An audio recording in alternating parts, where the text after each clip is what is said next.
सफाई कीजिए, सफाई कीजिए।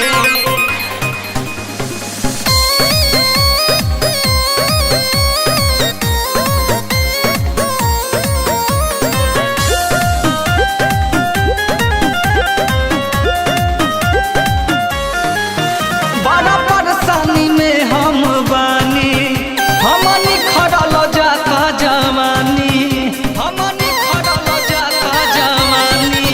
बड़ा परेशानी में हम बानी, हमनी खड़ल जाता जवानी। ए मजनू हो मेरे मजनू दीवाना जी, मेरे मजनू दीवाना जी, अभी से तो टराई कीजिए। पापा जी से फलाना भलाई कीजिए, जल्दी से मन सफाई कीजिए।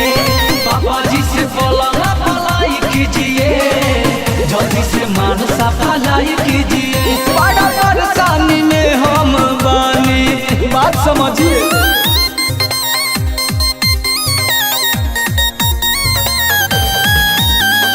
पापा जी से फलाना भलाई कीजिए, जल्दी से मन सफाई कीजिए।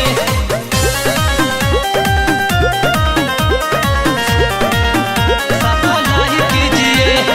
यही लगन में शादी हमारा से कला हो, दुल्हन बना के अपना घर ले चला हो, घर ले चला हो। हाँ यही लगन में शादी हमारा से कला हो, दुल्हन बना के अपना घर ले चला हो। जितना जल्दी से जल्दी, जितना जल्दी से जल्दी अपना धन पे चढ़ाई कीजिए। पापा जी से फलाना भलाई कीजिए, जल्दी से मालूना भलाई कीजिए। पापा जी से फलाना भलाई कीजिए, जल्दी से मालूना भलाई कीजिए। सफाई कीजिए, सफाई कीजिए।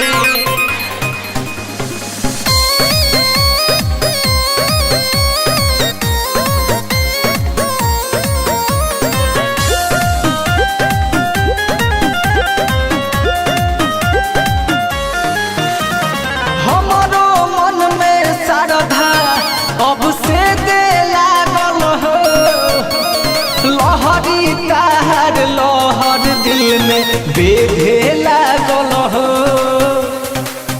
अब बर्दाश्त नहीं हो। ए हमारो मन में श्रद्धा अब से दे लागल हो, रंजित तार लहर दिल में बेधे लागल हो।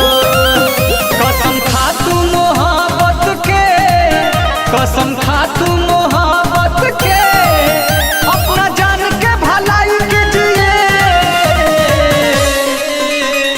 पापा जी से फलाना भलाई कीजिए, जल्दी से मानसा भलाई कीजिए। पापा जी से फलाना भलाई कीजिए, जल्दी से मानसा भलाई